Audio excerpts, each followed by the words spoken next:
ವೀಕ್ಷಕರೇ, ನಮ್ಮ ಚಳ್ಳಕೆರೆ ಟಿವಿಗೆ ಸ್ವಾಗತ. ಇಂದಿನ ಪ್ರಮುಖ ಸುದ್ದಿ.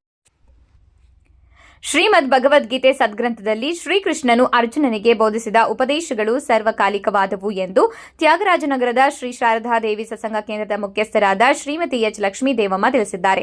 ತ್ಯಾಗರಾಜನಗರದ ಸದ್ಭಕ್ತರಾದ ಶ್ರೀಮತಿ ನಂಚಮ್ಮ ಕೆಂಚಪ್ಪ ಶಿಕ್ಷಕರ ಸವಿತಾ ನಿವಾಸದಲ್ಲಿ ಗೀತಾ ಜಯಂತಿಯ ಪ್ರಯುಕ್ತ ಆಯೋಜಿಸಿದ್ದ ವಾರದ ವಿಶೇಷ ಸತ್ಸಂಗದ ಕಾರ್ಯಕ್ರಮದಲ್ಲಿ ಪಾಲ್ಗೊಂಡು ಅವರು ಶ್ರೀಮದ್ ಭಗವದ್ಗೀತೆಯ ಬಗ್ಗೆ ವಿಶೇಷ ಉಪನ್ಯಾಸ ನೀಡಿದ್ದಾರೆ. ಮಾನವನ ಸಕಲ ಸಮಸ್ಯೆಗಳಿಗೂ ಗೀತೆ ಅತ್ಯಂತ ಸುಲಭ ಪರಿಹಾರವನ್ನ ಸೂಚಿಸುತ್ತದೆ. ಇದು ಕರ್ತವ್ಯಶೀಲತೆಯನ್ನ ಎತ್ತಿ ಹಿಡಿದು ಫಲಗಳನ್ನ ಭಗವಂತನಿಗೆ ಅರ್ಪಿಸಬೇಕು ಎಂದು ತಿಳಿಸುವ ಹಿಂದೂ ಸನಾತನ ಧರ್ಮದ ಮೇರು ಸದ್ಗ್ರಂಥ ಎಂದು ಗೀತೆಯ ವಿವಿಧ ವಿಶೇಷತೆಗಳ ಬಗ್ಗೆ ವಿವರಿಸಿದ್ದಾರೆ.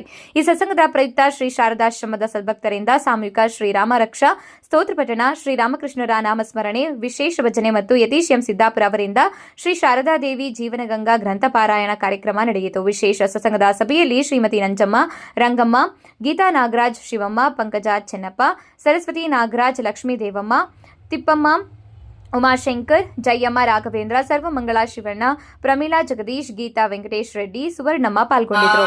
ಪವಿತ್ರಂ ಜೀವನಂ ತಥಾ ಪವಿತ್ರತಾ ಸ್ವರೂಪಿಣ್ಯೈ ತಸ್ಯೈ ಕುರ್ಮೋ ನಮೋ ನಮಃ ತಸ್ಯೈ ಕುರ್ಮೋ ನಮೋ ನಮಃ ತಸ್ಯೈ ಕುರ್ಮೋ ನಮೋ ನಮಃ.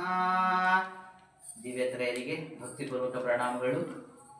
ಪೂಜ್ಯ ಮಾತಾಜಿಯವರಿಗೆ ಭಕ್ತಿಪೂರ್ವಕ ಪ್ರಣಾಮಗಳನ್ನ ಸಲ್ಲಿಸ್ತಾ ಎಲ್ಲ ಭಕ್ತರಿಗೂ ಸಹ ಭಕ್ತಿಪೂರ್ವಕ ನಮಸ್ಕಾರಗಳು, ಜಯರಾಮಕೃಷ್ಣವನ್ನು ಹೇಳ್ತಾ ಶ್ರೀ ಶಾರದಾ ದೇವಿ ಜೀವನಗಂಗಾ ಗ್ರಂಥ ಪಾರಾಯಣವನ್ನು ನಾವು ಮಾಡ್ತಾ ಇದ್ವಿ.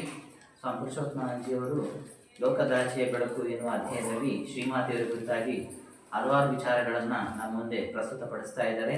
ಮುಂದುವರೆದ ಭಾಗ ಅಂದರೆ ಅದು ಕಸ ಹೊಡೆಯೋದು ಪ್ರಸಂಗದ ಬಗ್ಗೆ ಚರ್ಚೆ ಆಗಿತ್ತು. ಈಗ ಅದು ಮುಂದುವರೆದ ಭಾಗ. ಶ್ರೀಮಾತೆಯವರು ತಮ್ಮ ಭಕ್ತರಿಗೆ ತಾಯಿಯಾಗಿ ನಿಂತರು, ಗುರುವಾಗಿ ವಿವೇಕ ಬೋಧನೆ ಮಾಡಿದರು. ಶ್ರೀಮಾತೆಯವರು ತಮ್ಮ ಭಕ್ತರಿಗೆ ಬಂದಂಥ ಭಕ್ತರಿಗೆ ತಾಯಿಯಾಗಿ ನಿಲ್ತಾರೆ ಮತ್ತು ಗುರುವಾಗಿ ಸಹ ವಿವೇಕವನ್ನು ಬೋಧನೆ ಮಾಡ್ತಾರೆ. ಆದರೆ ಅವರಲ್ಲಿ ವ್ಯಕ್ತವಾಗಿದ್ದ ಈ ಮಾತೃಭಾವ, ಗುರುಭಾವ ಇವು ಕೂಡ ಅವರ ದೈವಿ ಸ್ವರೂಪದ ಮತ್ತೆರಡು ರೂಪಗಳು ಎಂದು ಹೇಳಬಹುದು. ಅವರ ದೈವಿ ಸ್ವರೂಪದ ಎರಡು ರೂಪಗಳು ಯಾವ್ಯಾವು? ಒಂದು ಮಾತೃಭಾವ, ಇನ್ನೊಂದು ಗುರುಭಾವ. ತಾಯಿಯನ್ನು, ಗುರುವನ್ನು ಸಾಕ್ಷಾತ್ ದೇವರಂತೆ ಕಂಡು ಪೂಜಿಸುವ ಪದ್ಧತಿ ನಮ್ಮಲ್ಲಿ ಇದ್ದೇ ಇದೆ ಅಲ್ವಾ? ತಾಯಿಯನ್ನು ಮತ್ತು